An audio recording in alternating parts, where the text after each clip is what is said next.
Hola a todos y bienvenidos. Antes de empezar quiero hacer algo importante, dar un agradecimiento enorme al blog La Playlist del Yello, porque son los autores de este análisis tan bueno que vamos a desgranar hoy. Un aplauso para ellos. Y ahora sí, vamos al lío. Hoy nos metemos de lleno a desempaquetar una auténtica obra maestra, un disco que lo cambió absolutamente todo, el Sgt. Pepper's Lonely Hearts Club Band de The Beatles. Todo el mundo ha visto esta imagen. Es que es, sin duda, la portada más famosa de la historia de la música. Pero, ¿qué hay detrás de todos esos colores y esas caras?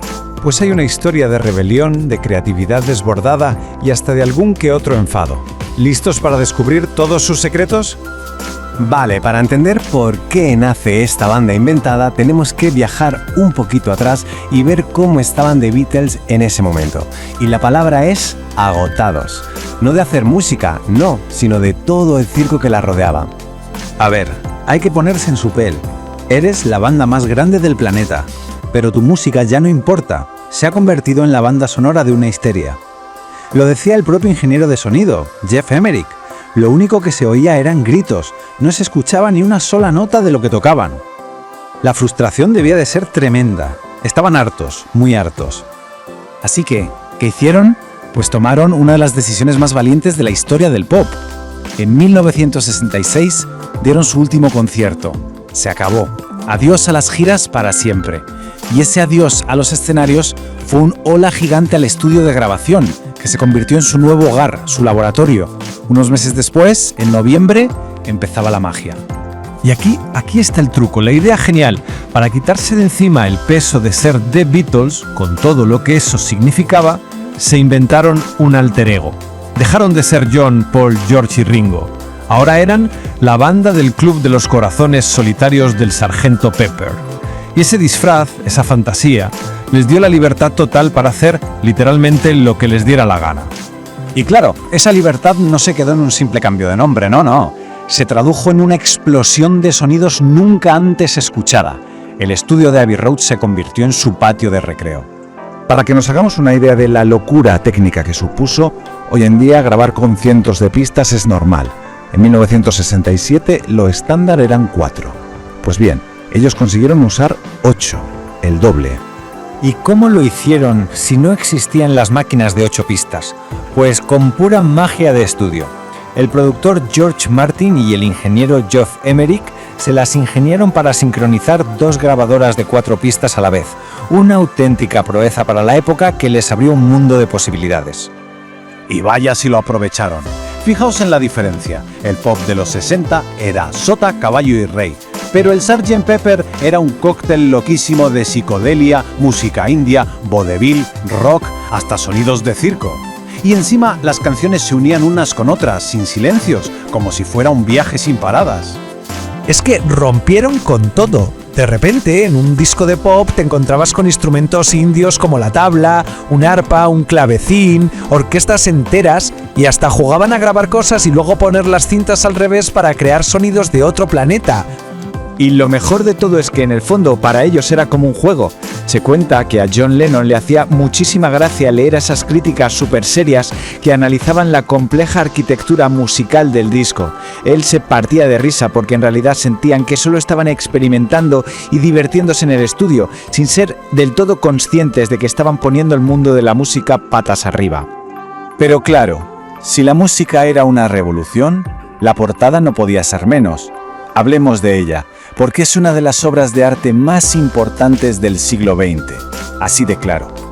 La historia de cómo se creó es fascinante.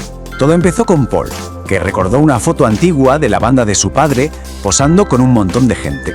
El artista pop Peter Blake cogió esa idea y la llevó a otro nivel. Propuso que esa multitud fueran personajes famosos, y a partir de ahí, cada Beatle hizo su lista de ídolos y el 30 de marzo de 1967 se montó todo para esa sesión de fotos legendaria.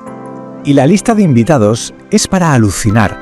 Ahí estaban todos mezclados. Karl Marx al lado de Oscar Wilde, Bob Dylan, Marlon Brando, escritores como William S. Burroughs y hasta un guiño muy emotivo a Stuart Sutcliffe, el que fue el bajista original de la banda, el llamado quinto Beatle.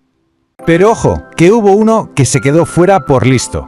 El actor Leo Gorse, cuando le pidieron permiso para usar su imagen, dijo que muy bien, pero que quería 400 libras.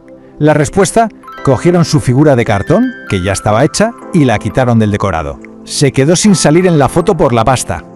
Y hablando de dinero, el coste total de esta obra de arte fue de casi 3.000 libras. Para hacernos una idea, lo normal para una portada en aquella época eran unas 50 libras como mucho. Esto demuestra que para ellos la portada no era un simple envoltorio, era parte fundamental de la obra. Entonces, juntamos una música que rompe todos los esquemas, un arte visual icónico.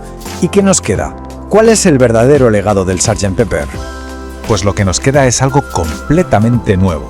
El Sgt. Pepper no era un disco de canciones sueltas, era una experiencia total. La música, la portada, la idea de la banda inventada, todo estaba conectado para meterte en su mundo. Y con esto básicamente inventaron para el gran público el concepto de álbum conceptual, es decir, un disco que hay que escuchar de principio a fin, en orden, porque cuenta una historia o te lleva de viaje. Cambiaron para siempre la forma de hacer álbumes y sobre todo la forma de escucharlos. Se lanzó el 1 de junio de 1967, justo para dar el pistoletazo de salida al famoso Verano del Amor, y se convirtió al instante en la banda sonora de toda una generación. Después de este álbum, la música pop ya nunca volvería a ser la misma. Y esto nos lleva a una última pregunta, que es casi obligatoria. Han pasado más de 50 años. ¿Se nos ocurre algún álbum más reciente de las últimas décadas que haya tenido un impacto cultural tan bestia? ¿Un disco que haya cambiado las reglas del juego de esta manera? Es para pensarlo, ¿eh? Y con esa reflexión en el aire lo dejamos. Una vez más, mil gracias al blog La Playlist del Yello por un análisis tan genial. Si a alguien le apetece seguir buceando en la música con este nivel de detalle, de verdad, que no duden en visitarlos. Hasta la próxima.